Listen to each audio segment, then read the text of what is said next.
Hello everyone and welcome back to my YouTube channel. So friends, in this lecture, we are going to study about the energy of an electron in any orbit. किसी भी orbit में अगर मैं electron की आपको energy calculate करने को कहूँ तो वो क्या होगी। आज के इस वीडियो लेक्चर के अंदर हम एनर्जी की डेरिवेशन करने वाले हैं, यानी कि हम टोटल एनर्जी का फॉर्मूला क्या करने वाले हैं, डिराइव करने वाले हैं। उसी के साथ साथ स्टूडेंट्स, मैंने प्रीवियस वीडियोस के अंदर आपको वेलोसिटी एंड रेडियस के फॉर्मूलाज करवाए थे। होप सो आपने वो डेरिवेशंस देख ली होंगी और आपको क्लियर भी होंगी। आज के इस लेक्चर में we are going to do about the energy. Before going to this topic, जिन लोगों ने चैनल को सब्सक्राइब नहीं किया है, चैनल को सब्सक्राइब कर दीजिए। मेरे चैनल का नाम है शौर्य ग्रोवर और उसके साथ आपको एक बेल आइकन देखने को मिलेगी। बेल आइकन का क्या रोल होता है स्टूडेंट्स? बेल आइकन प्रेस करने से नेक्स्ट वीडियो डल चुकी है इसकी नोटिफिकेशन आपकी स्क्रीन पर ऑटोमेटिकली आ जाएगी। अब हम चलने लगे हैं हमारे टॉपिक की तरफ। उससे पहले अपने पेन्स उठा लीजिए, कॉपीज उठा लीजिए, सीट बेल्ट को बांध दीजिए क्योंकि बहुत ही इंटरेस्टिंग टॉपिक है। और energy student in the competitive examinations, in the board examinations, दोनों में बहुत बहुत इंपॉर्टेंट है। क्वेश्चन आता ही आता है from Bohr model about energy of an electron. ठीक है, तो अब देखते हैं। मैंने बोला 3 वर्ड्स इस मतलब डेफिनेशन जो मेरी हेडिंग है इसमें मैंने लिखे हैं। एक है एनर्जी, एक है इलेक्ट्रॉन और एक है ऑर्बिट। एनर्जी कैलकुलेट करनी है अगर हमें किसी भी इलेक्ट्रॉन की। स्टूडेंट्स, इलेक्ट्रॉन और ऑर्बिट का मतलब क्या है? अभी न्यूक्लियस है, न्यूक्लियस के अराउंड पहला शेल, दूसरा शेल, तीसरा शेल, ये मेरे क्या होते हैं? ये ऑर्बिट्स होते हैं, right. This is the first orbit which is n is equals to 1। ये है सेकेंड ऑर्बिट जो है n is equals to 2 और ये है थर्ड ऑर्बिट जहां पर n की वैल्यू क्या है? 3। इलेक्ट्रॉन आपको पता है इस ऑर्बिट में रिवॉल्व करता है according to Bohr model of atom. Electron एक फिक्स सर्कुलर ऑर्बिट में रिवॉल्व करेगा, ये फिक्स सर्कुलर ऑर्बिट में रिवॉल्व करता है जिसकी एनर्जी भी फिक्स होती है। तो बेसिकली देखिए ये इसके अराउंड रिवॉल्व कर रहा है, तो इस पर्टिकुलर इलेक्ट्रॉन की कितनी एनर्जी है? अब हम उस एनर्जी को डिराइव करने लगे हैं। अगर कोई भी एक इलेक्ट्रॉन है, for example I am talking about the first orbit, पहला ऑर्बिट है, ये इलेक्ट्रॉन है, ये electron with velocity v around the radius r। r radius क्या है? Distance from the nucleus to the electron. तो इलेक्ट्रॉन और मैं कहूं न्यूक्लियस के बीच के डिस्टेंस को रेडियस r बोला गया है। ये विद वेलोसिटी v ट्रैवल करता है। अब स्टूडेंट्स, जैसे कि मैंने कहा ये वेलोसिटी v के साथ ट्रैवल करता है, तो इस इलेक्ट्रॉन की 2 तरह की एनर्जी हमें देखने को मिलती है। एक पर्टिकुलर इलेक्ट्रॉन 2 तरह की एनर्जी पोजेस करता है। सबसे पहले एनर्जी होती है काइनेटिक एनर्जी और सेकंड होती है पोटेंशियल एनर्जी। तो 2 तरह की एनर्जी पोजेस करने के बाद अगर मैं कहूं कि ये electron with velocity v travel कर रहा है तो इसकी काइनेटिक एनर्जी क्या होगी? The kinetic energy for this electron will be half mv square। Half mv square क्या होगी इसकी काइनेटिक एनर्जी? यदि मैं इसकी पोटेंशियल एनर्जी की बात करूं स्टूडेंट्स, कोई भी 2 चार्जेस है, मान लीजिए ये एक चार्ज है, ये दूसरा चार्ज है, ये है q1 और ये है q2 और ये है डिस्टेंस r इन 2 चार्जेस के बीच का। तो आपसे मैंने बोला अभी इसकी पोटेंशियल एनर्जी निकालिए, तो पोटेंशियल एनर्जी होती है q1 q2 बाय r। ये होता है पोटेंशियल एनर्जी का फॉर्मूला। अब यहाँ पर कौन से 2 चार्जेस हैं? एक तो मेरा न्यूक्लियस है, एक मेरा इलेक्ट्रॉन है।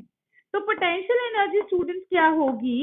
Minus ZD² by r। Potential energy nucleus के कारण, ठीक है, और इलेक्ट्रॉन के कारण क्या होगी? Q1 into Q2। ठीक है, Q1 आपको पता है ZE होता है, इलेक्ट्रॉन का E नेगेटिव होता है, तो डिवाइडेड बाय r, मतलब कि ZE² हो जाएगा बाय r। अब यहाँ पर नेगेटिव साइन किस लिए आया students? Question arises the negative sign किस लिए आया है? तो नेगेटिव साइन आया है due to attraction. Negative sign is due to attraction students. Attraction electron और न्यूक्लियस के बीच में लग रही है। 2 ऑपोजिट चार्जेस हैं, ऑपोजिट चार्जेस एक दूसरे को अट्रैक्ट करते हैं और लाइक चार्जेस एक दूसरे को रिपेल करते हैं। अगर एक तरफ पॉजिटिव लेती हूँ, दूसरी तरफ भी पॉजिटिव है, तो वो एक दूसरे को रिपेल करेंगे, एक दूसरे के आसपास नहीं आएंगे। अगर नेगेटिव और पॉजिटिव है तो ऑब्वियसली वहां पर क्या होगी? अट्रैक्शन होगी। तो यहाँ पर आपको अट्रैक्शन देखने को मिल रही है बिटवीन न्यूक्लियस और इलेक्ट्रॉन। तो यहाँ पर पोटेंशियल एनर्जी के आगे हमने नेगेटिव लगाया। न्यूक्लियस एक पॉजिटिवली चार्ज बॉडी है, Ze जिसका चार्ज होता है इलेक्ट्रॉन का E होता है, तो Ze2/r आ जाता है, क्योंकि मैंने बोला Q1 Q2/r होता है। इसके आगे नेगेटिव इसलिए लगाया क्योंकि इन दोनों में अट्रैक्शन हो रही है। तो आपके सामने अब दो एनर्जीज है स्टूडेंट। सबसे पहले एनर्जी है काइनेटिक एनर्जी जो कि है ½ mv², और सेकेंड है पोटेंशियल एनर्जी जो कि है -Ze²/r। अब अगर मैं आपसे पूछूं ये तो इसकी काइनेटिक है या पोटेंशियल है, इसकी टोटल एनर्जी कितनी होगी? टोटल एनर्जी हमेशा से सम होता है काइनेटिक एनर्जी का और पोटेंशियल एनर्जी का। यानी कि जो इलेक्ट्रॉन ये दो एनर्जी प्रोसेस कर रहा है, ये एक तरह की टाइप्स है एनर्जी की, तो इन्हें जोड़ दूंगी तो पूरी की पूरी एनर्जी आ जाएगी उस पर्टिकुलर इलेक्ट्रॉन की जो किसी भी ऑर्बिट में रिवॉल्व कर रहा है। तो मैं कह सकती हूँ कि टोटल एनर्जी क्या होता है, kinetic energy plus potential energy. अब आपके सामने काइनेटिक एनर्जी है ½ mv² और पोटेंशियल एनर्जी है -Ze²/r। अब हम कैलकुलेट करने वाले हैं टोटल एनर्जी, लेकिन उससे पहले आपने क्या करना है, सबसे पहले तो आपने लिखना है energy of electron in any orbit, किसी भी ऑर्बिट n = 1 2 3 में आपसे एनर्जी पूछी जा सकती है। सेकेंड चीज आपने लिखना है भी एनर्जी किसी भी इलेक्ट्रॉन की दो तरह की होती है, that is the kinetic energy and the potential energy. Kinetic energy v respect में, क्योंकि वो v वेलोसिटी से रिवॉल्व कर रहा है इन एनी ऑर्बिट, तो काइनेटिक एनर्जी होगी ½ mv², और पोटेंशियल एनर्जी स्टूडेंट्स इन दो चार्जेस की वजह से होगी। जैसे कि मैंने कहा कोई भी दो चार्जेस हैं उनके बीच की पोटेंशियल एनर्जी होती है उन दोनों चार्जेस का मल्टीप्लीकेशन डिवाइडेड बाय उनके बीच का डिस्टेंस। तो यहाँ से पोटेंशियल एनर्जी जो हमारी आई वो -Ze²/r। फिर मैंने आपको बताया अभी नेगेटिव साइन किस लिए आया, नेगेटिव साइन इस वजह से आया क्योंकि इन दो चार्जेस के बीच में अट्रैक्शन थी, ये एक दूसरे को अट्रैक्ट कर रहे थे, नेगेटिव पॉजिटिव एक दूसरे को अट्रैक्ट करते हैं। तो यहाँ से मैंने दोनों एनर्जी निकाल ली है, वीडियो को पॉज करके इसे लिखेंगे, फिर हम निकालेंगे टोटल एनर्जी ऑफ इलेक्ट्रॉन। तो यस स्टूडेंट्स, अब मैं टोटल एनर्जी की बात कर रही हूँ। मैंने आपको बोला total energy is the sum of potential energy और काइनेटिक एनर्जी। इन दोनों को जब हम ऐड करेंगे तो वो क्या आ जाएगी, टोटल एनर्जी आ जाएगी ऑफ एनी इलेक्ट्रॉन, राइट। तो पोटेंशियल एनर्जी क्या आपको मैंने बताया था, पोटेंशियल एनर्जी इज -Ze²/r, और काइनेटिक एनर्जी स्टूडेंट्स क्या होती है, ½ mv²। तो आज सबने बोहर मॉडल होप तो देखा होगा। बोहर मॉडल के अंदर मैंने एक इक्वेशन बताई थी आपको, mv²/r is equals to Ze²/r²। Do you remember this equation, जहां पर मैंने आपको बोला था कि क्या होता है, इलेक्ट्रोस्टैटिक फोर्स जो होती है वो सेंट्रीपिटल फोर्स के इक्वल होती है, राइट। तो उस टाइम पर मैंने आपको ये इक्वेशन बताई थी, mv²/r is equals to Ze²/r²। तो यहाँ से अगर मैं mv² की वैल्यू निकाल लूँ, mv² की वैल्यू कैसे निकालूंगी, सार को वहां ले जाऊंगी, क्या आएगा, Ze² into r divided by r²। एक r से दूसरा r मैंने कैंसिल कर दिया, तो यहाँ से mv² की वैल्यू क्या आएगी स्टूडेंट्स, Ze²/r। इसे इक्वेशन नंबर फर्स्ट लिख रही हूँ मैं, और इस इक्वेशन को मैं कहाँ पुट करूंगी, इधर काइनेटिक एनर्जी के अंदर mv² के अंदर पुट करूंगी। तो इसे इक्वेशन 2 लिख देती हूँ मैं, and I am putting the value of, put equation 1 in equation 2।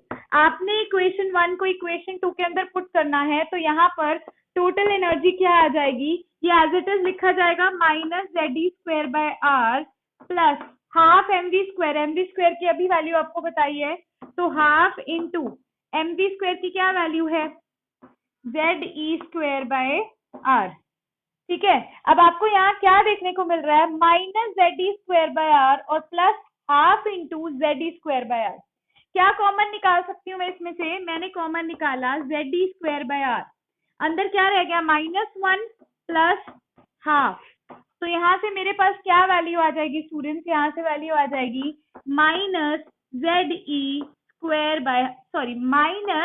-Half Ze²/r। तो ये मेरी क्या आ गई, ये मेरी आ गई टोटल एनर्जी। स्टूडेंट्स वीडियो को पॉज करके पहले टोटल एनर्जी निकाल के देखिए, फिर मैं आपको इसको डिक्टेट करती हूँ। हाँ जी, देखिए मैंने आपको बताया बोहर मॉडल के अंदर जब मैं बात कर रही थी भी सेंट्रीपिटल फोर्स और इलेक्ट्रोस्टैटिक फोर्स लगती है, तो mv²/r किसके इक्वल होता है, Ze²/r² के। मैंने इस फॉर्मूला में से mv² को निकाल लिया और मेरा क्या आ गया, Ze²/r। इस इक्वेशन 1 को मैंने, जो मेरी टोटल एनर्जी की इक्वेशन आई, यानी कि काइनेटिक एनर्जी और पोटेंशियल एनर्जी का जो सम था उसमें mv स्क्वायर से रिप्लेस कर दिया। तो जब मैंने mv स्क्वायर की value zd square by r put करी तो यहाँ पर मेरे पास क्या इक्वेशन आती है, टोटल एनर्जी इक्वल होती है -12 zd स्क्वायर बाय आर की। पहले स्टूडेंट्स इसे नोट करेंगे, फिर बहुत ही इंटरेस्टिंग सी चीज आपको दिखाती हूँ। हाँ जी, वीडियो को एक बार पॉज करके इसे लिख लीजिए।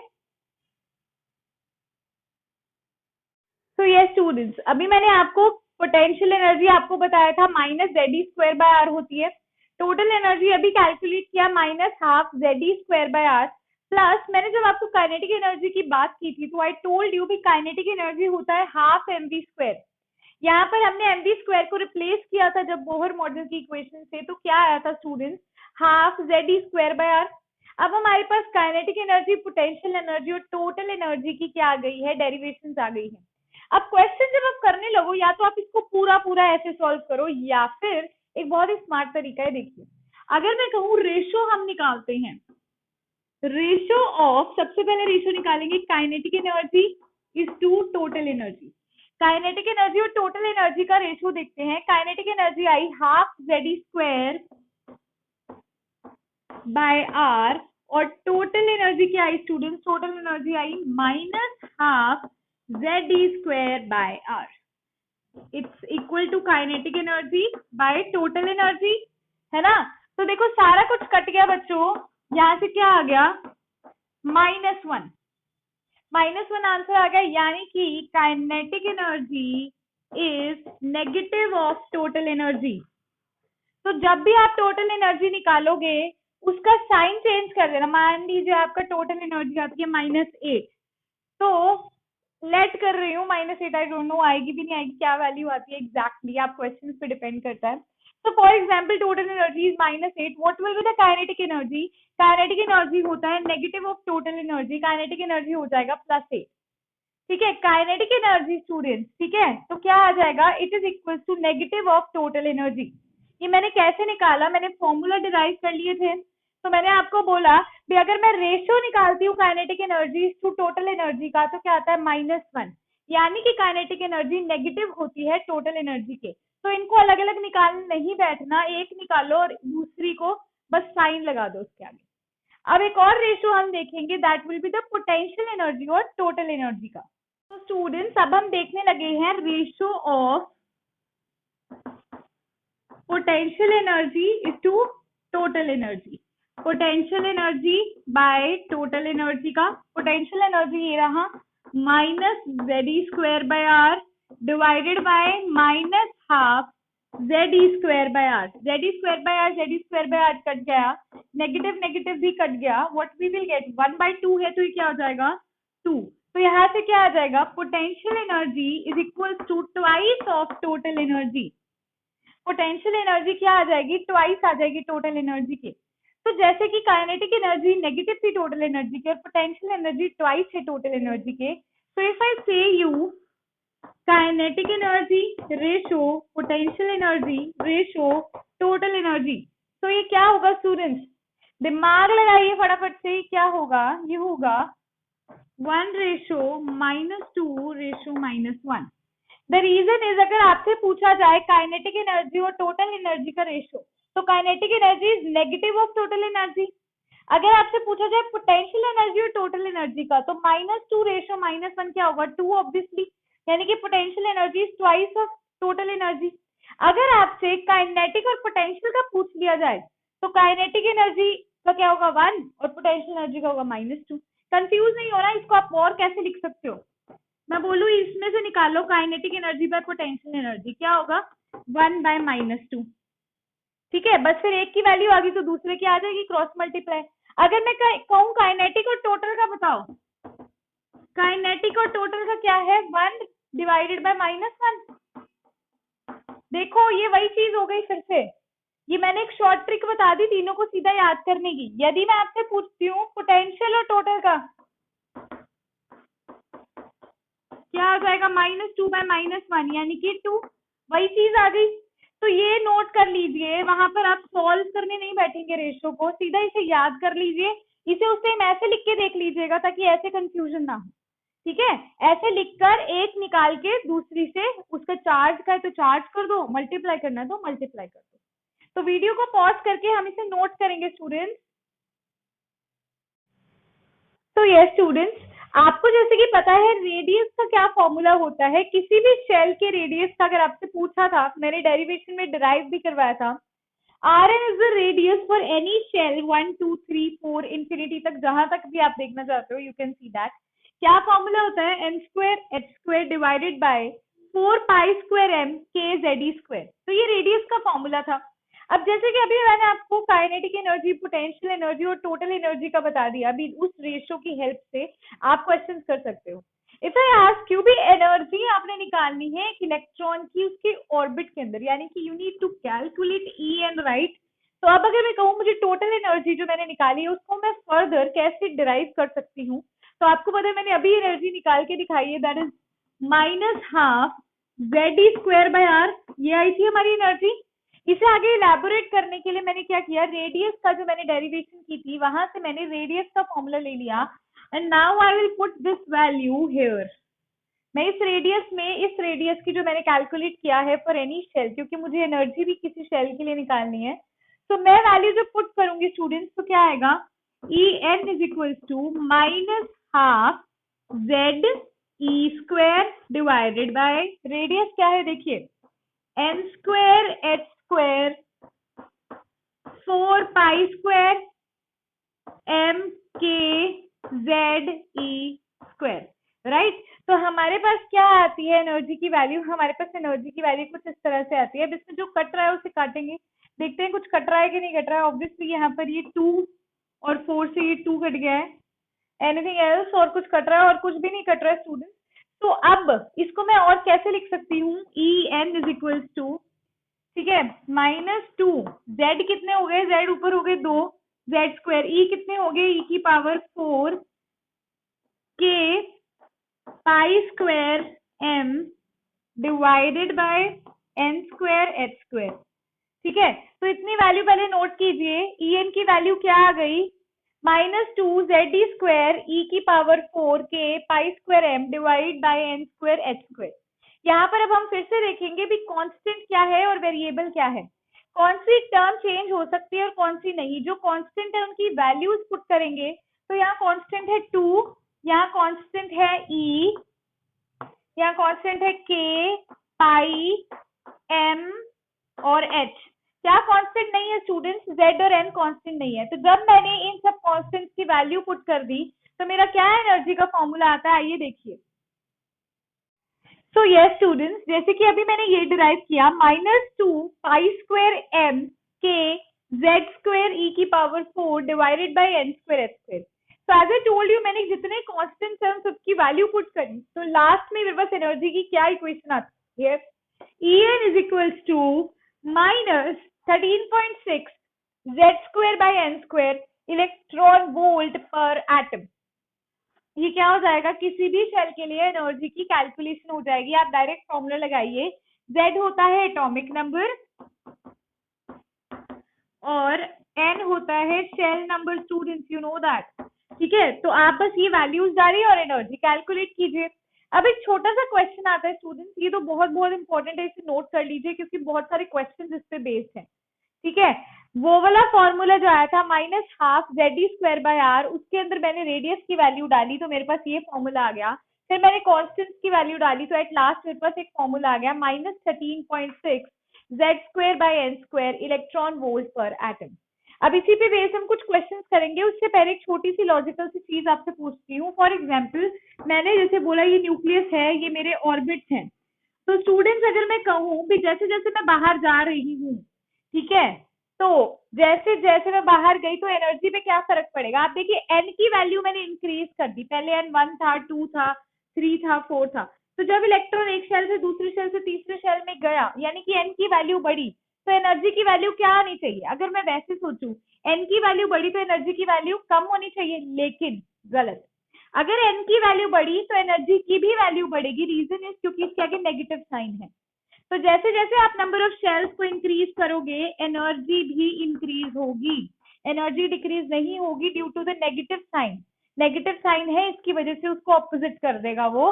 तो जैसे जैसे शेल्स बढ़ते जाएंगे वैसे वैसे उसकी एनर्जी भी क्या होती जाएगी, बाहर की तरफ इंक्रीज होती जाएगी। ठीक है, और एट लास्ट एक ऐसा पॉइंट आएगा इंफिनिटी पर जो एनर्जी है वो क्या हो जाएगी, जीरो हो जाएगी। जब शेल नंबर n जो है वो इंफिनिटी हो जाएगा तो एनर्जी क्या हो जाएगी, जीरो हो जाएगी। तो इसे नोट कीजिए। इसके बाद हम करने लगे हैं क्वेश्चन की series. So yes students, now we are going to see the question series। हम क्वेश्चन सीरीज देखने वाले हैं। सबसे पहले देखिए question number 1, calculate total energy, kinetic energy, potential energy for fifth orbit. Fifth orbit का मतलब क्या हुआ, अभी n की वैल्यू क्या है, 5 है। किसके लिए, जिसका z यानी कि एटॉमिक नंबर 10 है। इसके लिए आपने निकालनी है टोटल एनर्जी, काइनेटिक एनर्जी और पोटेंशियल एनर्जी। तो आपको ये चीज तो याद ही होगी, kinetic energy is equals to minus of total energy and potential energy is equals to twice of total energy. तो हमें पता है टोटल एनर्जी अभी कैलकुलेट करके हटे हैं, क्या फॉर्मूला डिराइव किया था हमने, -13.6 z square by n square electron volt per atom, है ना। ये फॉर्मूला अभी निकाला था ना। तो अब देखिए टोटल एनर्जी क्या होगी, -13.6, z क्या है स्टूडेंट्स, z, तो z स्क्वायर यानी कि 10 का स्क्वायर 100 और n स्क्वायर क्या हुआ, n की वैल्यू है 5, तो 5 का स्क्वायर इज 25। इसे मैंने कट किया, ये 4 पे कट हो गया, राइट। तो इसे मैं मल्टीप्लाई करूंगी, ये हो जाएगा -54.4 इलेक्ट्रॉन वोल्ट। स्टूडेंट्स ये आ गई टोटल एनर्जी। आपसे पूछा गया काइनेटिक और पोटेंशियल एनर्जी निकालिए, टोटल एनर्जी आ गई। तो kinetic energy is negative of total energy, ये ऑलरेडी नेगेटिव में आया है, -54.4 आया, तो काइनेटिक एनर्जी क्या आ जाएगी, 54.4 इलेक्ट्रॉन वोल्ट पर एटम आ जाएगी। अब पोटेंशियल एनर्जी पूछा है, तो पोटेंशियल एनर्जी ट्वाइस होती है टोटल एनर्जी की, तो इसको 2 से मल्टीप्लाई कर दोगे तो पोटेंशियल एनर्जी आ जाएगी। वीडियो को पॉज करके इसे नोट कर लीजिए, वीडियो को पॉज करके इसे लिख लीजिए। अब हम चलते हैं क्वेश्चन नंबर 2 की तरफ। सो यस स्टूडेंट्स, अब आता है question number 2, the very most important question, और एग्जामिनेशन में पूछा जाता है, और वैसे भी बच्चों किसी भी कॉम्पिटिटिव एग्जाम्स में पूछा जा सकता है। तो ये जो क्वेश्चन होता है इसको हम याद ही कर लेते हैं इन वैल्यूज को, क्योंकि बाद में क्या करते हैं, जैसे अभी तो हाइड्रोजन एटम के केस के लिए, बाद में क्या होगा किसी और एटम के केस के लिए पूछेंगे तो फिर हम उसको उससे उसके एटॉमिक नंबर से मल्टीप्लाई कर देंगे। बताती हूँ मैं क्या कह रही हूँ, कैसे कह रही हूँ। सबसे पहले क्वेश्चन नंबर 2 को रीड करते हैं, इसे सॉल्व करते हैं, फिर मेरे नेक्स्ट क्वेश्चन में मैं इस क्वेश्चन को रिलेट करके दिखाऊंगी इसकी वैल्यू याद करने को आपको क्यों कहा। देखिए, calculate energy of first, second, third Bohr orbit for hydrogen atom.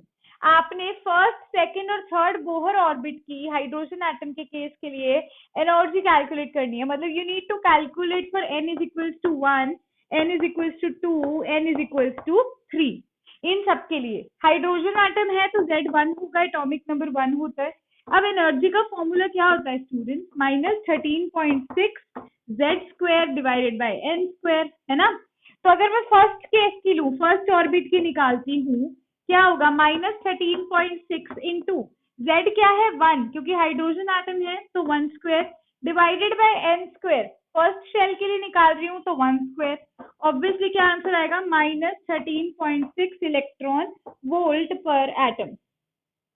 ये हमारी क्या आ जाएगी, एनर्जी आ जाएगी for first orbit. Second orbit के लिए देखिए, -13.6 इंटू n, Z स्क्वायर कितना है, 1 का स्क्वायर, n क्या है, सेकेंड शेल के लिए तो 2 का स्क्वायर, यानी कि -13.6 divided by 4, it will be -3.4 electron volt per atom, है ना। अब देखिए, अगर यही मैं आपको बोलती हूँ कि थर्ड शेल के लिए निकालिए, तो थर्ड शेल के लिए क्या हो जाएगी, -13.6 डिवाइडेड बाय 9, ठीक है। तो जब आप इसको सॉल्व करेंगे स्टूडेंट्स, ये आपका आएगा 1.5 इलेक्ट्रॉन वोल्ट, ठीक है, 1.5 इलेक्ट्रॉन वोल्ट। उसके बाद आप फोर्थ के लिए निकाल सकते हैं, फिफ्थ के लिए निकाल सकते हैं। तो जब भी हाइड्रोजन एटम के केस के लिए आपको एनर्जी निकालने को दे फर्स्ट, सेकंड, थर्ड ऑर्बिट की, तो ये आप याद ही कर लीजिए डायरेक्ट, क्योंकि ये बहुत सिंपल सा है, ये आगे यूज भी होगा। जैसे मान लीजिए मैं हीलियम की बात करती हूँ, हीलियम के फर्स्ट शेल की निकालिए, तो उस केस में आप इसे कैलकुलेट नहीं करोगे Z² की, नहीं, हाइड्रोजन वाले की जो एनर्जी है फर्स्ट वाले की, उसको उसके एटॉमिक नंबर के स्क्वायर से मल्टीप्लाई कर दो। देखो कैसे, -13.6/n² तो हर केस में कॉमन है ना, सिर्फ z की वैल्यू ही बदलोगे, यहाँ z की वैल्यू 1, ठीक है, सारों में 1 है। तो अगर आप किसी और एलिमेंट का निकालना चाहते हो एनर्जी, तो क्या करोगे, हाइड्रोजन वाले की जो first second third fourth fifth की एनर्जी है, उसको बस उसके Z² से मल्टीप्लाई करना है। पहले इस क्वेश्चन को नोट कीजिए, रिपीट करती हूँ, फिर नेक्स्ट क्वेश्चन देखेंगे, जो मैं कह रही हूँ वो उसमें क्लियर हो जाएगा। स्टूडेंट्स, इस क्वेश्चन में उसने कहा first second third Bohr orbit की आपको एनर्जी कैलकुलेट करनी है for hydrogen atom. Hydrogen atom का Z होता है 1, और यहाँ मैंने आपको कहा n इज इक्वल टू 1 2 3, इन सबके लिए कैलकुलेट करो। मैंने जब कैलकुलेट करी तो 1 2 3 की एनर्जी आ गई। मैंने कहा इसे याद ही कर लो, ठीक है, इसे याद ही कर लो, क्योंकि वहां पे कैलकुलेट इतना तो आप कर नहीं पाओगे। अब मैंने आपको बोला कि अगर हीलियम के केस के अंदर मैं कहूं भी उसके फर्स्ट E1 की वैल्यू निकालो, आप क्या करोगे, हाइड्रोजन की वैल्यू को -13.6 इसको किससे मल्टीप्लाई कर दोगे, उसके Z² से, उसके एटॉमिक नंबर के स्क्वायर से। तो क्या आएगा, -13.6, हाइड्रोजन हीलियम एटॉमिक नंबर होता है 2, सीधा 4 से मल्टीप्लाई करो, इसकी क्या आ जाएगी, E1 आ जाएगी। सिमिलरली अगर लिथियम बेरिलियम इन सब का भी पूछ लिया जाए, बोरॉन, तो क्या करोगे, इन एनर्जीज को सीधा उसके एटॉमिक नंबर से मल्टीप्लाई करो और उस पर्टिकुलर शेल की क्या आ जाएगी, एनर्जी आ जाएगी। देखिए थर्ड क्वेश्चन में आपको कुछ ऐसा सा ही एक एग्जांपल लेके दिखाती हूँ। तो स्टूडेंट्स, अगर अदर देन हाइड्रोजन एटम मुझे किसी की एनर्जी निकालनी है, एनर्जी अदर देन हाइड्रोजन, तो वो क्या होगी, energy of hydrogen of that particular shell into Z², यानी कि उसका एटॉमिक नंबर का स्क्वायर। तो इस फॉर्मूला को नोट कर लीजिए। अगर हमें energy other than hydrogen calculate करनी है, तो हाइड्रोजन की एनर्जी को Z² से मल्टीप्लाई कर दो उस पर्टिकुलर शेल के लिए। मान लीजिए मुझे किसी भी एटम के लिए, लाइक लिथियम के लिए निकालनी है E2 की, n इज इक्वल टू 2 की, तो ये लिथियम के लिए निकालनी है, तो E2 जो हाइड्रोजन की है उसको Z के स्क्वायर से मल्टीप्लाई कर दो, तो वो किसकी आंसर आ जाएगी, लिथियम के सेकंड सेल का आंसर आ जाएगा। अब हम देखते हैं क्वेश्चन नंबर थर्ड। तो स्टूडेंट्स, अब आता है क्वेश्चन नंबर थर्ड। देखिए, calculate energy for second Bohr orbit. Second Bohr orbit की एनर्जी निकालनी है फॉर हीलियम प्लस आयन। अब देखिए, सेकंड बोहर ऑर्बिट यानी कि n इज इक्वल टू 2 है, और हीलियम प्लस का atomic number, hydrogen helium, helium यानी कि Z की वैल्यू क्या है, 2 है। तो मैंने कहा था भी अगर हमें किसी भी की एनर्जी निकालनी है, हमें सेकंड सेल के लिए निकालनी है, तो E2 निकालनी है, अदर देन हाइड्रोजन निकालनी है, तो E2 क्या होगी, हाइड्रोजन की एनर्जी इंटू Z²।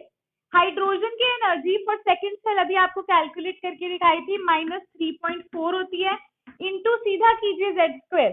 Z क्या है, 2, तो उसका स्क्वायर क्या हो जाएगा, 4। इसे सॉल्व करोगे तो क्या आ जाएगा बच्चों, आंसर आ जाएगा -13.6 इलेक्ट्रॉन वोल्ट पर एटम। देखिए मैंने क्या कहा, भी मुझे अदर देन हाइड्रोजन अगर किसी की निकालनी है, तो हाइड्रोजन वाली उस शेल की इंटू उसका एटॉमिक नंबर का स्क्वायर। तो E2 की निकालनी है, तो हाइड्रोजन की E2 की कितनी थी, -3.4, उसको किसके एटॉमिक नंबर से, जिसका निकालना है उसके एटॉमिक नंबर के स्क्वायर से मल्टीप्लाई कर दो। तो क्या आंसर आ गया यहाँ पर, -13.6 इलेक्ट्रॉन वोल्ट पर एटम। तो स्टूडेंट्स, आप इस तरीके से ऐसे क्वेश्चन सॉल्व कर सकते हो अदर देन हाइड्रोजन ऑल्सो। तो यहीं पर हमारा जो एनर्जी का टॉपिक है वो फिनिश होता है, लेकिन एनर्जी सिर्फ इतने तक ही सीमित नहीं है। ये जो एनर्जी मैंने आपको निकाल के दिखाई, ये एक इलेक्ट्रॉन की निकाल के दिखाई उसके ऑर्बिट में, लेकिन अगर मैं कहूँ कि ये इलेक्ट्रॉन ट्रांजिशन कर लेता है, यानी कि ये ग्राउंड स्टेट से एक्साइटेड स्टेट में चला जाएगा, तो तब एनर्जी क्या होगी। तो तब एनर्जी देखने के लिए आप मेरी नेक्स्ट वीडियो जरूर देखिएगा। अगर आज की वीडियो आपको अच्छी लगी है तो आज की वीडियो को आप लाइक कर सकते हैं, बहुत अच्छी लगी है तो शेयर भी कर सकते हैं, एंड यस, जिन्होंने चैनल को सब्सक्राइब नहीं किया है वो मेरे चैनल को सब्सक्राइब भी कर सकते हैं। Thanks a lot.